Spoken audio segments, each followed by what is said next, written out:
بسم الله الرحمن الرحيم. السلام عليكم ورحمة الله وبركاته. الحمد لله وبه نستعين. أشهد أن لا إله إلا الله وأشهد أن سيدنا محمدا عبده ورسوله ونصلي ونسلم على هذا النبي الكريم سيد المرسلين وعلى آله وصحبه أجمعين. أما بعد، أيها المؤمنون اتقوا الله، أوصيكم وإياي بتقوى الله فقد فاز المتقون. Muslimin dan muslimat, mudah-mudahan dirahmati Allah Subhanahu wa taala. Di dalam sebuah hadis riwayat daripada Anas radhiyallahu anhu, kata dia, "Masu'ila Rasulullah sallallahu alaihi wasallam 'ala al-Islam syai'an illa a'tahu, wa laqad ja'ahu rajul fa'a'tahu ghanaman baina jabalain, faraja'a ila qaumihi faqala ya qaum aslimu fa inna Muhammadan yu'ti 'ata'a man la yakhsha al-faqra, wa in kana ar-rajul la yuslimu ma yuridu illa ad-dunya fama yalbathu illa yasira hatta yakuna al-Islam ahabba ilayhi min ad-dunya wa ma 'alayha." Atau kama qala, hadis sahih riwayat Imam Muslim. Seorang sahabat yang juga khadam Nabi sallallahu alaihi wasallam, nama dia Anas bin Malik radhiyallahu anhu. Kata Anas, "Ma su'ila Rasulullah sallallahu alaihi wasallam 'ala al-Islam syai'an illa a'tahu." Tidaklah Nabi sallallahu alaihi wasallam apabila diminta sesuatu daripada dia atas nama Islam, melainkan Nabi tentu bagi. Anas, sahabat Nabi yang juga khadam Nabi. Anas cerita tentang Nabi sallallahu alaihi wasallam. Anas kata, Nabi sallallahu alaihi wasallam ni adalah satu orang yang apabila siapa-siapa minta dekat dia, minta atas nama Islam,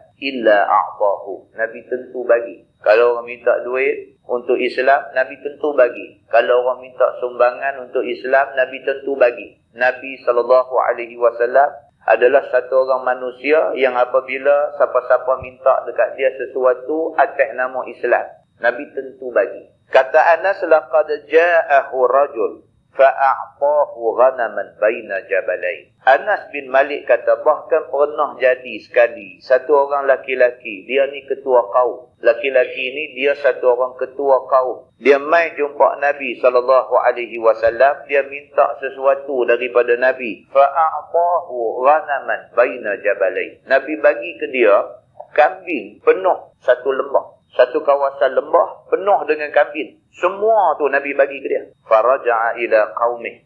Ketua kaum ni, dia tak sangka Nabi nak bagi ke dia macam tu. Dia pergi minta bantuan daripada Nabi SAW. Dia tu ingat Nabi nak bantulah, tapi bantu ala qadar. Tiba-tiba Nabi bagi ke dia, kambing punyalah banyaknya. Satu lembah kambing Nabi SAW bagi ke dia. Satu benda yang dia tak sangka langsung. Dia tak sangka Nabi nak bagi sampai banyak tu. Faraja'a ila qaumih. Dia pun balik kepada kaum dia. Faqala, dia kata dekat kaum dia, hak ramai duk tunggu di kampung. Dia kata, ya qaum aslimu fa inna Muhammadan yu'ti 'ata man la yakhsha al-faqra. Dia balik pergi ke orang kampung dia, dia kata, wahai kaum, dia kata, aslimu, mai kita pakat masuk Islam. Sesungguhnya Muhammad ni, dia kata, yang kata Muhammad ni, yang kata Nabi Muhammad yang dilantik jadi Nabi ni, sesungguhnya Nabi Muhammad ni, yu'ti 'ata. Dia ni kalau dia nak bagi apa-apa pemberian pada siapa-siapa, man la yakhshal faqra. Dia ni kalau bagi, macamlah satu orang yang tak takut miskin. Apa ada ke dia bagi semua. Susahlah. Nak buat macam mana Nabi SAW buat ni, susahlah. Sangat susah. Kita nak bagi 5 kupang pun kita fikir. Kita nak bagi RM1, puas fikir. Kita nak bagi RM10, kita nak bagi RM1,000. Kita nak wakaf tanah yang kalau sekiranya kita jual harga sampai puluh ribu, kita nak wakaf untuk agama. Fikir lagi tak jadi. Nabi SAW bila orang main minta kat dia atas nama Islam, Nabi tentu bagi. Yang tu satu. Lepas tu pula Nabi SAW ni pernah sekali dia didatangi oleh satu ketua kaum main minta bantuan dia. Dia bagi dekat ketua kaum ni kambing penuh satu lembah. Sampai ketua kaum ni bila terima pemberian Nabi SAW macam tu punya banyak, dia tak pernah sangka Nabi nak bagi banyak tu. Dia balik kepada kaum dia. Dia kata, ya kaum. Dia kata, wahai kaum aku, aslimu. Jomlah kita pakat masuk Islam. Tak usah duduk tunggu dah. Dia kata.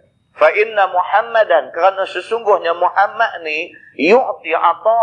Dia ni bila bagi satu-satu pemberian pada orang, man la yakhshal faqra. Dia macam orang yang tak takut miskin. Wa in kana ar-rajul la yuslimu ma yuridu illa dunya. Dia kata kalaulah sekiranya ada manusia yang dia masuk Islam kerana dunia. Dia ni kata kalaulah sekiranya ada manusia dia masuk Islam bukan kerana Islam, bukan kerana dia suka dengan Islam, bukan kerana dia yakin dengan Islam, bukan kerana Islam ni menarik hati dia dak. Kalaulah sekiranya ada satu orang manusia dia masuk Islam kerana dunia. Katalah ada siapa mai bagi satu tawaran kat dia. Kalau hang masuk Islam, aku bagi ke hang 50,000.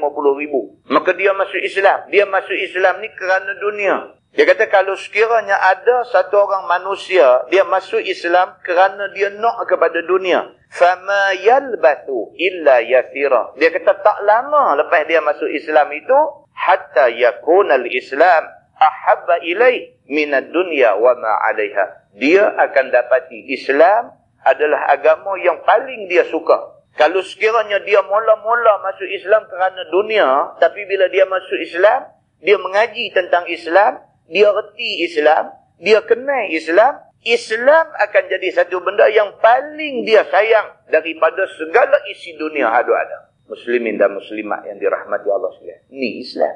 Ni yang kata Islam. Islam ni ialah kalau sekiranya manusia ni faham, oh, dia cukup sayang Islam. Inilah Nabi Muhammad SAW. Manusia, bila dia kenal Nabi Muhammad, jangan siapa kata apa ke Nabi Muhammad, dia tak boleh dengar. Islam, Nabi Muhammad SAW, benda ni apabila manusia kenal, apabila manusia tahu, apabila manusia faham sungguh-sungguh, manusia akan sayang Islam lebih daripada dia sayang nyawa dia sendiri. Muslimin dan muslimat yang dirahmati Allah sekalian. Kerja kita ialah nak bagi faham Islam. Tuan-tuan, kita kena ingat, kita tak boleh bagi hidayah pada orang. Tak boleh. Kita sekali-kali tak akan boleh bagi hidayah, bagi petunjuk pada orang. Tak boleh. Kita hanya boleh bagi ilmu Islam kepada manusia dan kita hanya boleh usaha supaya manusia faham tentang Islam. Yang kalau sekiranya manusia ni dia boleh faham Islam, insya-Allah dia sayang Islam. Bila dia mula sayang Islam, Islam bagi dia lebih berharga daripada segala benda yang nampak berharga di atas dunia. Muslimin dan muslimat yang dirahmati Allah sekalian. Dalam sebuah hadis riwayat daripada Abi Usaid radhiyallahu anhu. Kata dia, baina nahnu julusun 'inda Rasulillah sallallahu alaihi wasallam. Idh ja'ahu rajulun min Bani Salamah. Faqala ya Rasulullah, hal baqiya min birri abawayya shay'un abarruhuma bihi ba'da mautihima? فقال النبي صلى الله عليه وسلم نعم الصلاة عليهما والاستغفار لهما وإنفاذ عهدهما من بعدهما وصلة الرحم التي لا توصل إلا بهما وإكرام صديقهما أو كما قال hadis riwayat Abu Dawud. Seorang sahabat Nabi, nama dia Malik bin Rabi'ah As-Sa'idi ataupun lebih dikenali dengan nama Abu Usaid. Dia kata, satu hari ketika kami duduk sama dengan Nabi SAW, tiba-tiba mai kepada Nabi satu orang laki-laki daripada Bani Salamah. Sahabat Nabi yang bernama Abi Usaid ni, dia kata kami duduk dengan Nabi. Tengah duduk sama-sama dengan Nabi, duduk dengar Nabi bercakap. Tiba-tiba mai satu orang laki-laki, dia ni daripada Bani Salamah. Dia kata, ya Rasulullah, hal baqiya min birri abawayya syai'un abarruhuma bihi ba'da mautihima? Dia mai-mai dia tanya Nabi SAW. Dia kata, adakah satu amalan yang kita boleh buat kepada dua ibu bapa kita, sedangkan dua ibu bapa kita sudah mati? Dia kata, ada tak ada amalan yang boleh kita buat kepada dua ibu bapa yang sudah mati? Ada orang, tuan-tuan, masa mak dia, masa pak dia masih hidup, dia tak rasa dia perlu berkhidmat untuk mak ayah dia. Ada orang macam tu. Masa orang tua ni masih hidup, dia tak ada rasa lah. Tak ada rasa nak khidmat sungguh-sungguh. Begitu-begitu hal lah. Nak sungguh-sungguh, nak korban untuk ibu bapa ni, tak berapa sangat. Tapi bila mati ibu bapa ni, baru dia sedar. Rupanya mak seorang tu aja, ayah seorang tu aja. Mak ni seorang tu aja, ayah seorang tu aja. Tak ada dua dah, tak ada tiga. Kalau mati hak tu, mati tak ada dah. Bila mati, baru berasa menyesal. Baru berasa, ya aku tak ada nak balas kebaikan dia. Aku berasa silap dulu. Macam-macam. Maka ada sebahagian orang, bila dah mati dua ibu bapa ni, baru duk tanya apa benda yang dia boleh buat. Sebagai nak bukti, kata dia sayang mak pak dia. Apa bentuk khidmat yang dia boleh buat setelah mati mak bapa dia. Laki-laki ni bila mai depan Nabi SAW, dia tanya benda ni. Dia kata, ya Rasulullah, kalau mak bapak kita dah mati, boleh tak boleh kita nak buat kebaikan untuk dua ibu bapa yang sudah pun mati ni? Nabi kata, na'am. Nabi kata, boleh. Walaupun ibu bapa dah mati, kita boleh lagi buat kebaikan untuk mereka. Yang pertama, Nabi kata, as-salatu alaihima. Yang pertama, jangan lupa doa lah untuk dua-dua mereka. As-salah, maksud dalam hadis ni, kata Imam An-Nawawi, ialah ad-du'a. Bukan as-salah makna semayang. As-salah bermakna ad-du'a. Dia kata, kita boleh berdoa kepada dua ibu bapa walaupun mereka dah mati. Wal istighfaru lahuma. Kita boleh minta ampun kepada Allah atas dosa dua ibu bapa yang sudah tidak ada. Doa minta mereka sejahtera dalam kubur dan minta kepada Allah Subhanahu wa taala, ampunlah mana-mana dosa mereka yang mereka buat masa mereka hidup dulu. Wa abarruhuma wa infadu ahdihima min ba'dihima. Dan Nabi SAW kata, yang ketiga kamu boleh buat ialah tunaikan segala janji yang mak bapak kamu buat sebelum mereka mati dulu. Mereka tak ada tunai, tiba-tiba mereka mati. Kalau ada lah, kita tahu, kita anak ni kadang-kadang kita tahu dia ada janji nak buat apa ke, tak ada nak buat, mati. Kita tahu benda hak dia duk cadang nak buat tapi tak ada buat tu. Kalau betul kita sayang ke dia, kita nak bagi pahala ke dia, kita tolong buat segala benda yang dia niat, yang dia bercadang, yang dia berjanji nak buat sedangkan dia tak ada nak buat. Yang keempat, Nabi kata wasilatur rahim allati la tusala illa bihima. Dah hubungkan silaturahim dengan orang yang kita tak dapat hubung melainkan dengan ada depa ni berdua. Cari siapa-siapa kawan dia. Kawan dia ni hanya akan ada silaturahim bila dia ada. Bila dia tak ada silaturahim dengan kita. Sebab bukan kawan kita, kawan dengan orang tua kita. Kawan dengan kawan orang tua kita. Bahkan Nabi kata wa ikramu sadiqihima, muliakan kawan-kawan dia. Bukan setakat dihubung silaturahim, muliakan kawan dia. Muslimin dan muslimat yang dirahmati Allah sekalian. Sahabat-sahabat Nabi, Sina Abu Bakar, Sina Umar, Sina Osman, Sina Ali, mereka ni duk tengok aja siapa yang jadi sahabat baik kepada Nabi SAW masa Nabi hidup. Bila Nabi wafat, sahabat-sahabat Nabi ni pergi cari ni sahabat-sahabat baik Nabi, pergi sambung, pergi hubung silaturahim dengan mereka ni. Di antaranya termasuk Ummu Aiman, iaitu mak susu Nabi SAW. Nabi biasa disusu oleh Ummu Aiman. Tiba-tiba Nabi wafat dulu daripada mak susu dia. Nabi SAW masa hidup dia, oleh kerana dia ni membesar, di antaranya ialah dengan hisap susu daripada Ummu Aiman. Nabi SAW tidak pernah lupa. Bahkan selang berapa hari dia pergi rumah Ummu Aiman. Selang berapa hari dia pergi rumah Ummu Aiman. Sebagai nak tunjuk kata dia ikram, dia hormat orang yang ada jasa pada dia. Nabi wafat, Sina Abu Bakar, Sina Umar, Sina Osman, mereka kata, jom kita pergi ziarah Ummu Aiman.